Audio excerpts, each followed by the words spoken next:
ছোট্ট ছেলেটা দাদাকে বলল, দাদা তুমি রাগান্বিত হইও না, আমার এই ভালো কর্মের যত পুণ্য ফল আমি বিক্রি করে তোমাকে আমি পয়সা ফিরিয়ে দেব, তুমি আমাকে পরাণে মেরো না। দাদা বলল ঠিক আছে চল তাহলে যাবো তোর সঙ্গে। দাদা ওই ছোট্ট ভাইয়ের সঙ্গে সঙ্গে ওরাকান্দি যাচ্ছে।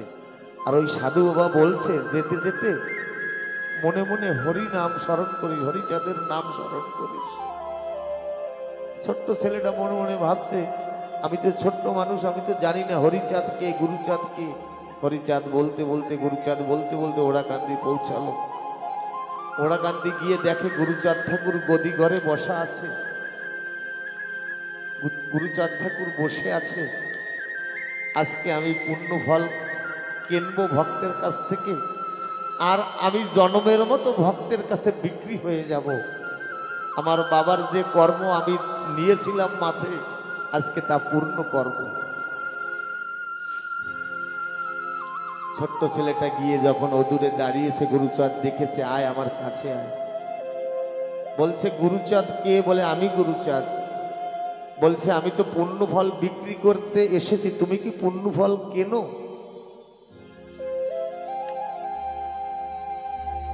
বলছে আমি কিনি পুণ্য ফল। শুধু পুণ্য ফল কিনি না, আমি ভক্তের চাকর হয়ে ভক্তের বোঝা আমি বয়ে বাড়ি পর্যন্ত দিয়ে আসি। আমি এই সংসারে একজন চাকর। রশ্মিকর্তা লিখেছে না, আমার এক চাকর আছে ভাই, মনের ভাব জেনে কার্য করে, আরে এমন নফর দেখি নাই। যখনই ঘুমাইয়ে থাকি সে আমায় দেয় চকি। এই মায়ায় আচ্ছন্ন জীব যখন ঘুমায়, আমি গিয়ে চকি দিই তাকে। বল তোর পুণ্য ফল বিক্রি করবি? বলে হ্যাঁ। বলে তুলসী পত্র হাতে নিয়ে আয়। দুইটা তুলসী পত্রে, একটা তুলসী পত্রে আমার বাবার নাম লিখবি, আর একটা পত্রে লিখবি আমার মায়ের নাম শান্তি হরি লিখবি। ওই ছেলেটা চোখের জল দিয়ে শান্তি হরি লিখেছে দুটো পত্রে, নিয়ে গুরুচাঁদ ঠাকুরের সামনে যখন ধরে অঞ্জলি পেতে, দূর থেকে ওর দাদা দেখছে একটা পত্রের উপরে আমার বাবা হরিচাঁদ দাঁড়িয়ে আছে, আর একটা পত্রের উপরে আমার শান্তি মা দাঁড়িয়ে আছে। দেখে বলছে ভাই তুই পুণ্য ফল বিক্রি করিস না, আমার আর পয়সার দরকার নেই, ওরে বিনা সাধনে শান্তি হরি তোর পুণ্য ফল বিক্রি করতে হবে না। আজকে ভক্ত সেবার ঠাকুর এসে দাঁড়িয়েছে ওর অঞ্জলির উপরে। বড় ভাইটা গিয়ে ছোট ভাইয়ের পা জড়িয়ে ধরে বলছে, তোর সারা জীবন পরিশ্রম করতে হবে না, আমি যতদিন বেঁচে আছি আমি কর্ম করে তোকে খাওয়াবো, আর আমার কথা নিস, তুই জন্ম ভরে এমনি ভাবে আমার উপার্জিত পয়সা দিয়ে এমনি ভালো কর্ম সাধুর সঙ্গে সাধু সেবা করিস, আমার আর কিচ্ছু চাওয়ার নাই তোর কাছে। এই পুণ্য ফল। তাই ভক্ত নায়েরি মা বলছে, প্রভু বলে ভালো ভালো তাই করা চাই, সাধু সেবা ভিন্ন ভিন্ন ভাবে ভালো কার্য নাই। যে সময় হইবে যে অর্থ তোমার, অমনি করিবে ব্যয় হুকুম আমার। এ সময় কত অর্থ আছে তোমার, কি রকম পারিবা করিতে ব্যয় তার ব্যয় ভার। নায়েরি কহিছে, ওই মা বলছে, কিছু নাহি জানি আমি, যাহি ইচ্ছা তাহা করো, সব হও তুমি। কিচ্ছু জানে না ভক্ত। পদমগিরির জগা পাগলকে জিজ্ঞাসা করলে বলতো আমি কিছু জানি না। আজকে এত বড় উৎসব উদযাপন করেছে ভক্ত, ঘুরে ঘুরে কর্ম সকল ফেলে দেহের দিকে তাকায় না, সকল ভক্তের চরণে গিয়ে কৃপা ভিক্ষা চাইছে, তোমরা এসো, এসে সকলে হরিনাম করো। সকলে সমস্বরে হরিনাম করলে এর মধ্য থেকে কোনো একজন শুদ্ধ ভক্তের হরিনাম পৌঁছাবে হরির চরণে, আর তার কৃপা হবে। তার কৃপার গুণে সকল ভক্ত আমরা ভবনদী পার হয়ে হরির চরণে যাই আমরা মিশ্রিত হব। হরিনামে ভিখারি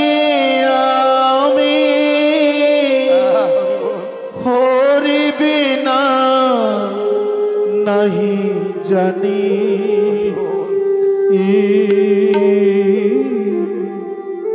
হরি বিনা নাহি হরি নামে ভিখারি আমি হরি বিনা নাহি জানি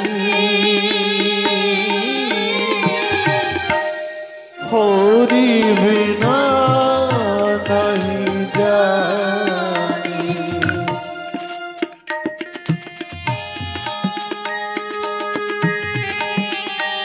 হরি বল হরি বল হরি বল।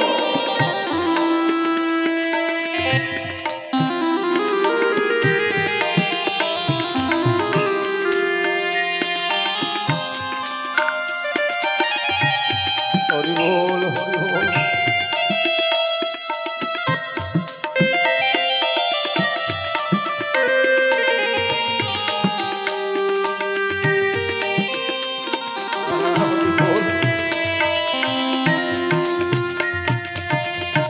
না জানি সাধন তোমার, না জানি ভজন, কি ফুলে পুজিব বলো ও রাঙা চরণ। না জানি সাধন আমি, না জানি ভজন, কি ফুলে পুজিব আমি ও রাঙা চরণ। আর কি ফুলে পুজিব বলো ও রাঙা চরণ, কি ফুলে পুজিব ও রাঙা চরণ। হরি নামে ভিখারি আমি হরি বিনা নাহি জানি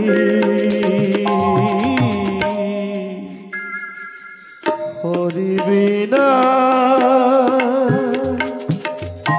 নাহি ভক্ত বলছে, ভক্ত বলছে, ভক্ত কেমন? তোমার যদি কোনো দুঃখ থাকে দাও হে আমার বুকে, আমারে কাঁধায় বন্ধু তুমি থাকো সুখে। আমি সুখ চাই না, আমি সুখ চাই না, তোমার কাছে কাঙাল হতে আসো আমার। তোমার যদি কোনো দুঃখ থাকে দাও হে আমার বুকে, আমারে কাঁদায় বন্ধু তুমি থাকো সুখে। ভালোবাসা দিতে এসেছি, ভালোবাসা নাই চাই, জনম ভরে কাঁদিতে এসেছি, ধরি তোমাকে কাঁদাতে আসি নাই। আমি যেন তোমার লাগি অশ্রু ঝরাতে পারি।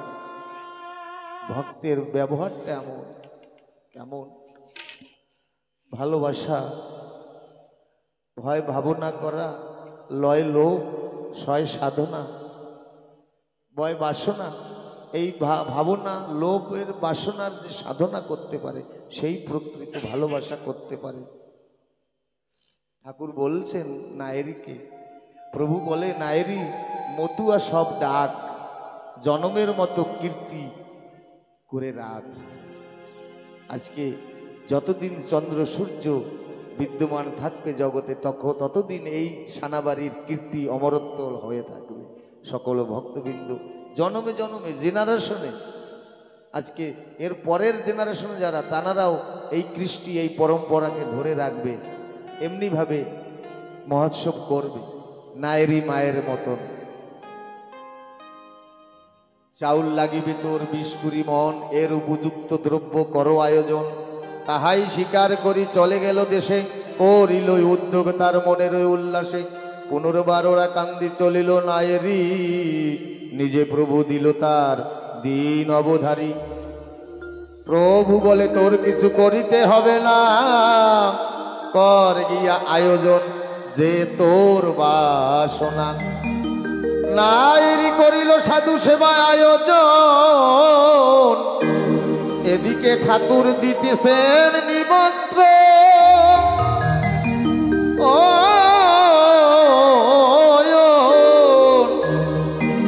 কেমন ঠাকুর ভক্ত মহোৎসব করবে, নিমন্ত্রণ দিচ্ছে ঠাকুর। মহোৎসব গোলক পাগলে ডেকে বলে হরিচাঁদ, মহোৎসব করিবারে নায়েরই রসাদ।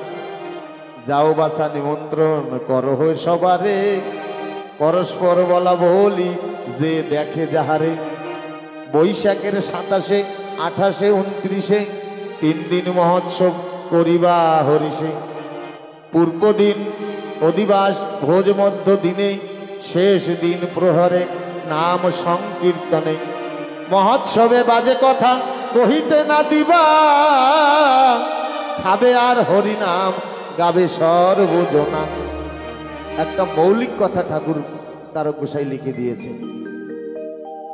এই পরম্পরাটা, এই নিয়মটা এখানে আজকে এসে দেখলাম, খুব সুন্দর।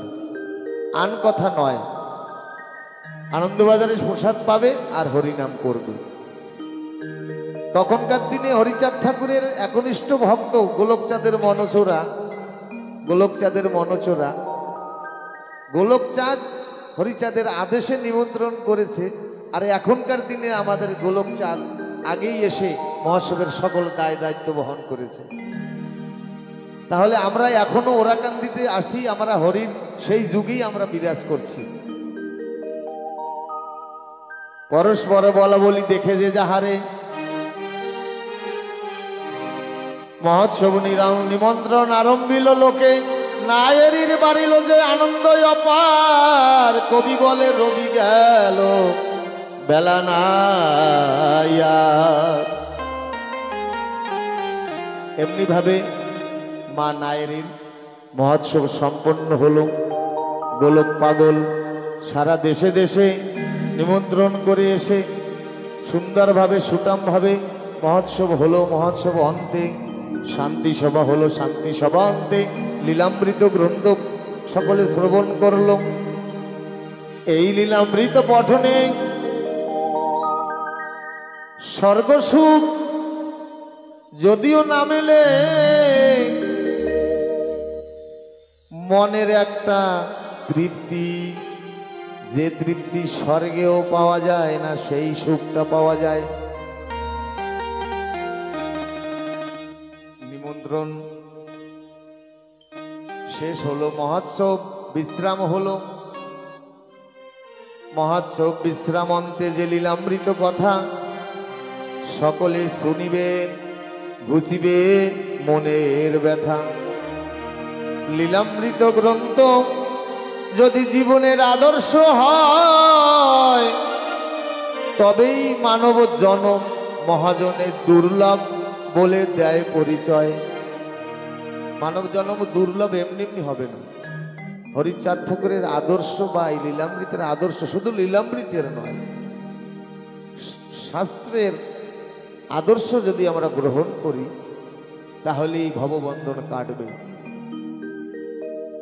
তেমনি একজন ভক্ত আমার ঠাকুরের, নাম দশরথ বৈরাগী, সাধু শুধু দশরথ, উপাধি বৈরাগী, রাউত খামারবাসী মহা ও অনুরাগী। প্রভু বলে যবে লীলা খেলা করে এই মতে, এ সময় দশরথ প্রেমে যায় ও মেতে। প্রভুর সঙ্গেতে ফেরে সেই দশরথ, হইলেন প্রভুর প্রিয় পরম ভক্ত। দশরথ ঠাকুরের পরম ভক্ত, হরিনামে মেতে যায়। প্রভুর স্থানে সকল ভক্তবৃন্দরা আসে। কেমন ভক্ত আসে? রোগা ভক্তি দিয়া, দায়গ্রস্ত হয়ে, ব্যাধিযুক্ত হয়ে। প্রভুর আজ্ঞায় তারা ব্যাধি মুক্ত হয়। মানুষ কাঁদতে কাঁদতে আসে, হাসতে হাসতে চলে যায়। তাহা দেখি মনে দুঃখী দশরথ ভক্ত, ওই যে ঠাকুরের ভক্ত, ওই কষ্ট দেখে সকল জীবের, প্রতি জীবের তাপিত যন্ত্রণা ভোগ সকল আমার ঠাকুর গ্রহণ করে।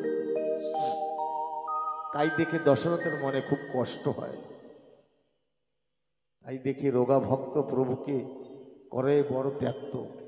যেমন এই বাড়ির মাকে এই রোগীগণ এসে কত ত্যাক্ততা করে, কত না যন্ত্রণা দেয়, কিন্তু কষ্ট নাই মনে।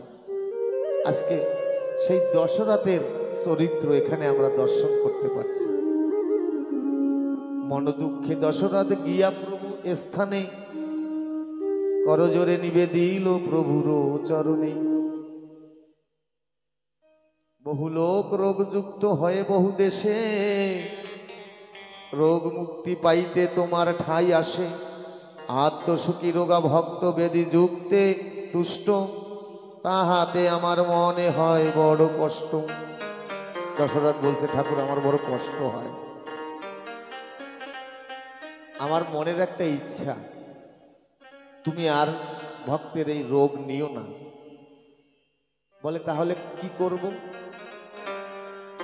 আমি তো এসেছি এই লীলায় সবাইকে তড়াতে, সবার দুঃখ নিবারণ করতে। তাহলে যদি আমি মানুষের দুঃখ ভোগ কষ্ট না নেই, তাহলে কি করব? দশরথ বলছে, সবার রোগ লয়ে আমি একা ভুগি, সবার রোগ আমাকে দাও ঠাকুর। সবার দুঃখ আমাকে দাও, তুমি সুখে থাকো ঠাকুর, তুমি কষ্ট পেও না। কত মানুষ, কত রোগী আসে, কোনো সময় বিচলিত হয় না। ঠাকুর বলছে, সবাকার রোগ লয়ে একা কষ্ট পাই, আমাকে একাকে দাও কষ্ট। ঠাকুর বলছে, ওরে দশরথ, রোগী না থাকিলে ভবে কেহ না আসিবে না, রোগী না থাকিলে ভবে কেহ আসিবে না, তোমাকে অরূপ করে ত্যাক্ত করিবে না। আজকে মানুষ দুঃখে না পড়লে বান্ধবের কাছে আসে না, দুঃখে পড়লেই তখন দুঃখের বান্ধবের কথা মনে পড়ে। তাই অহৈতুকী ভক্তিমান ভক্ত আছে যারা, প্রেমের পিপাসু হয়ে আসিবে তারা। রোগ যদি তুমি নাও তাহলে আসবে, আর রোগ যদি আমি না নিই তাহলে কেউ আর আসবে না।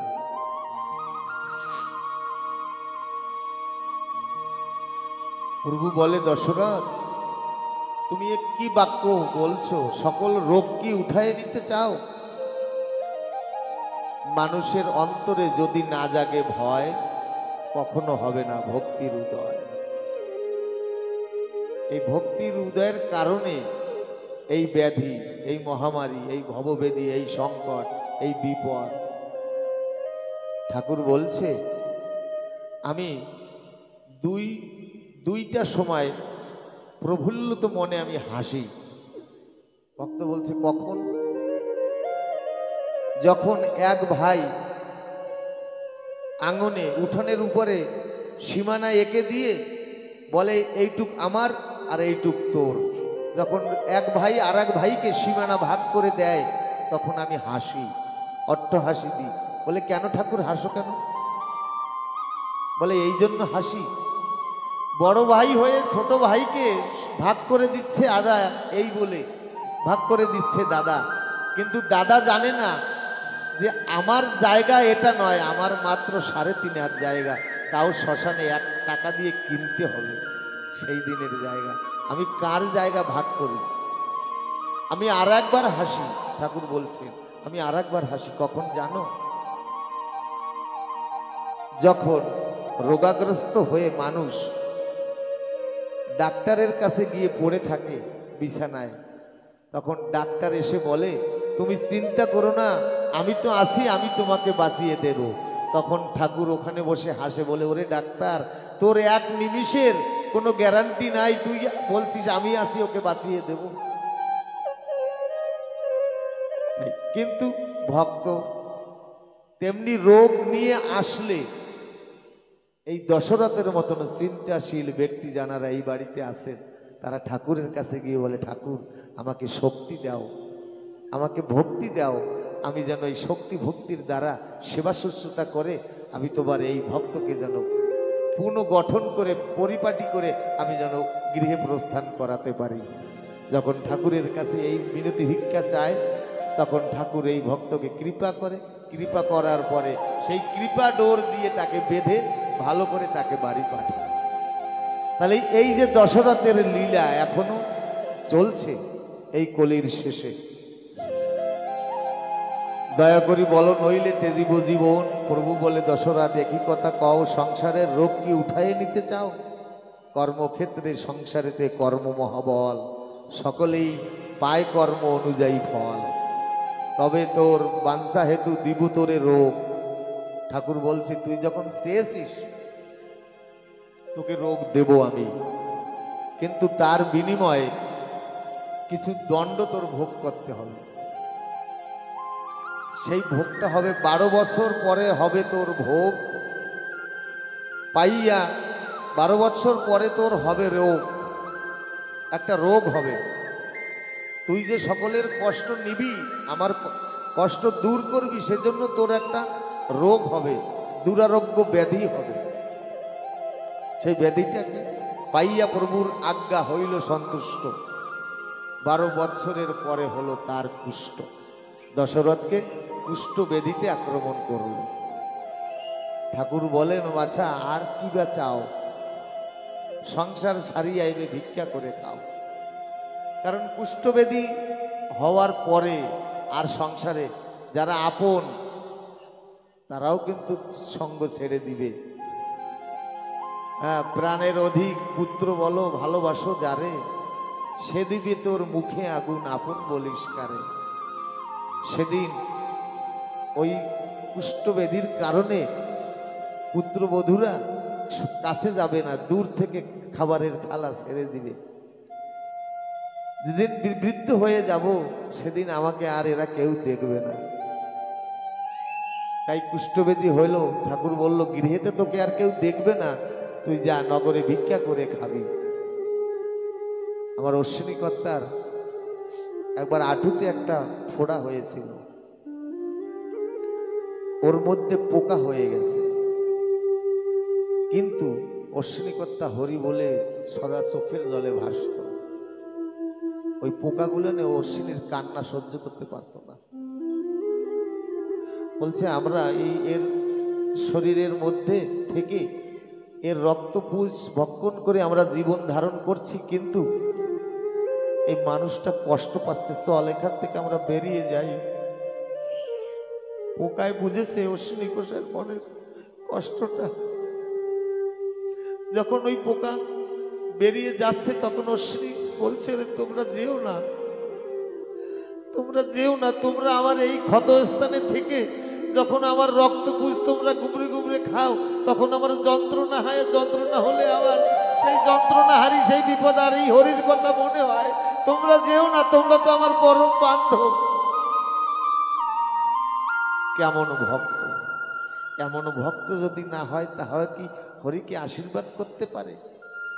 হরি তোমায় করি আশীর্বাদ, এবার পুরুক তোমার মনের স্বাদ। এমন ভক্ত।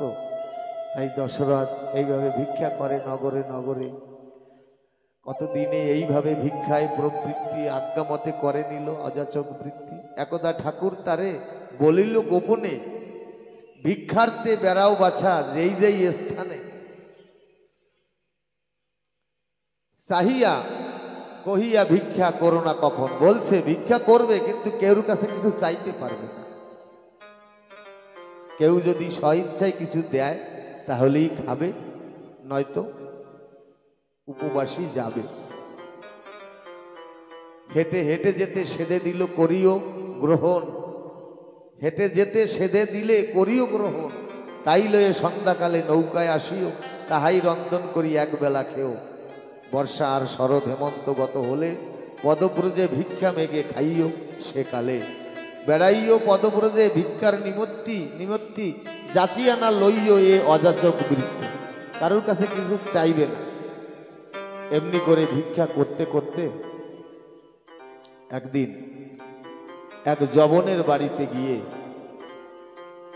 সন্ধ্যা লগনে উঠেছে। এইবার ওই মুসলমান ব্যক্তিরা দশরথ গোসাইকে দেখে, দশরথ পাগলকে দেখে মনে মনে ভাবলো হয়তো কোনো চোর ব্যক্তি হবে। সকলেই ওকে মারধর করেছে, কিন্তু কথা বলে না দশরথ। ঠাকুর বলছে যত যন্ত্রণা সহ্য হয় করবে, কিন্তু লক্ষ্যভ্রষ্ট হবে না। দশরথকে প্রচন্ড মার মেরেছে, কিন্তু ওর মধ্যে একজন মুসলমান এসে বলছে, ওরে ওর গলায় দেখি মালা দেখা যায়, ওকে মারিস না, আগে দেখি।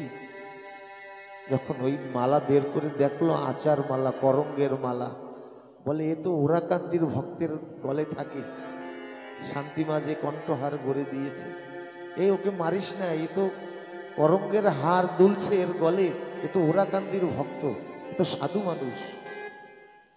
তখন মুসলমান গান গিয়ে দশরথের পা জড়িয়ে ধরে বলছে, বাবা আমি বুঝতে পারিনি, ক্ষমা করে দাও। দশরথ বলছে, না না, আমার কোনো দুঃখ নাই, আমার কোনো কষ্ট নাই,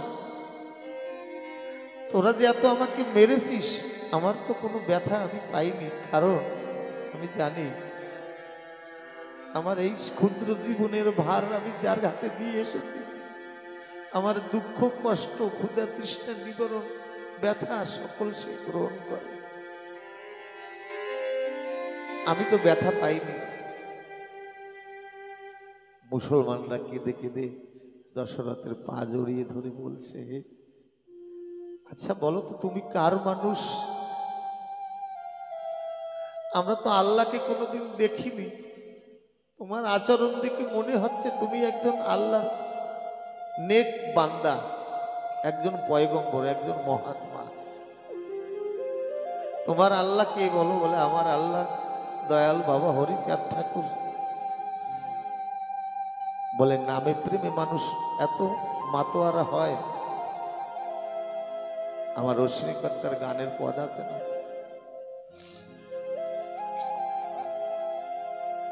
বলে হরিচাঁদের এই কিরণ যার গায়ে একবার লেগেছে, সে সকল কিছু সহ্য করতে পারে।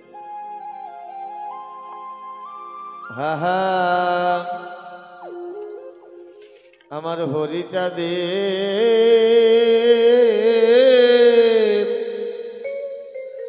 রূপের কিরণ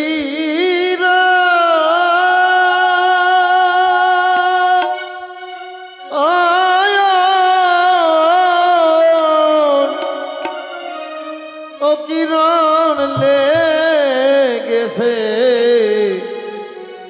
লেগেছে যার গায়,